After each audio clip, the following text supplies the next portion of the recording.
ANM ನ್ಯೂಸ್ಗೆ ಸ್ವಾಗತ.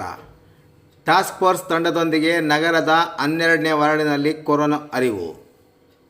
Corona virus ಹರಡದಂತೆ ಎಲ್ಲ ರೀತಿಯ ಮುಂಜಾಗ್ರತಾ ಕ್ರಮಗಳನ್ನು ಕೈಗೊಂಡಿದ್ದು, ವಾರ್ಡಿನ ಜನತೆ ಭಯ ಮತ್ತು ಆತಂಕ ಪಡಬಾರದೆಂದು ನಗರಸಭೆಯ ಪೌರಾಯುಕ್ತ ಹರೀಶ್ ಹೇಳಿದರು. ಅವರು ಮುಂಜಾಗ್ರತಾ ಕ್ರಮವಾಗಿ ನಗರದ ಸ್ಥಳೀಯ ಸಂಸ್ಥೆಗಳಲ್ಲಿ ವಾರ್ಡ್ವಾರು ರಚನೆ ಮಾಡಿರುವ ಟಾಸ್ಕ್ ಫೋರ್ಸ್ನ ನಗರದ 12ನೇ ವಾರ್ಡಿನ ತಂಡವು ಕೆಆರ್ ಬಡಾವಣೆಯಲ್ಲಿ ನಗರಸಭಾ ಸದಸ್ಯ ಮಂಜುನಾಥ್ ರವರೊಂದಿಗೆ ಕೊರೋನಾ ಸೋಂಕು ಬಗ್ಗೆ ಜನರಿಗೆ ಅರಿವು ಮೂಡಿಸುವ ಕಾರ್ಯಕ್ರಮದಲ್ಲಿ ಭಾಗವಹಿಸಿ ಮಾತನಾಡುತ್ತಿದ್ದರು. ಕೊರೋನಾ ವೈರಸ್ ಹರಡುವಿಕೆಯನ್ನು ತಡೆಗಟ್ಟಲು ಆರೋಗ್ಯ ಇಲಾಖೆಯ ಸನ್ನದ್ಧವಾಗಿದೆ.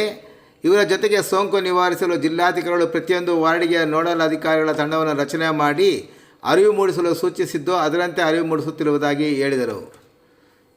ಸಾರ್ವಜನಿಕರು ಸಾಮಾಜಿಕ ಅಂತರದ ಜೊತೆಗೆ ಶುಚಿತ್ವಕ್ಕೆ ಒತ್ತು ಕೊಟ್ಟು ಕೆಮ್ಮುವಾಗ, ಸೀನುವಾಗ ಮಾಸ್ಕ್ ಇಲ್ಲವೇ ಕೈವಸ್ತ್ರ ಬಳಸಬೇಕು. ಶುದ್ಧ ಹಾಗೂ ಬಿಸಿ ನೀರನ್ನು ಕುಡಿಯಬೇಕು.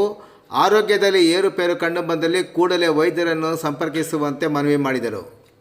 ಈ ಸಂದರ್ಭದಲ್ಲಿ ಟಾಸ್ಕ್ ಫೋರ್ಸ್ನ ಸದಸ್ಯರಾದ 12ನೇ ವಾರ್ಡಿನ ನಗರಸಭಾ ಸದಸ್ಯರು ಹಾಗೂ 12ನೇ ವಾರ್ಡಿನ ತಂಡದ ಅಧ್ಯಕ್ಷರಾದ ಉಪನ್ಯಾಸಕ ಸುಬ್ಬಯ್ಯ, ಸದಸ್ಯರಾದ ನಗರಸಭೆಯ ಅನಿತಾ, ಸ್ವಯಂ ಸೇವಕರಾದ ಹರೀಶ್, ಮಂಜುನಾಥ್, ಅಂಗನವಾಡಿ ಕಾರ್ಯಕರ್ತೆ ಕವಿತಾ, ಪೊಲೀಸ್ ಸಿಬ್ಬಂದಿ ಸನಾವುಲ್ಲಾ ಇಸ್ಲಾಂ, ಸ್ತ್ರೀಶಕ್ತಿ ಸಂಘದ ವೈವಿ ವಿಜಯ ಸೇರಿದಂತೆ ಮತ್ತಿತರರು ಉಪಸ್ಥಿತರಿದ್ದರು.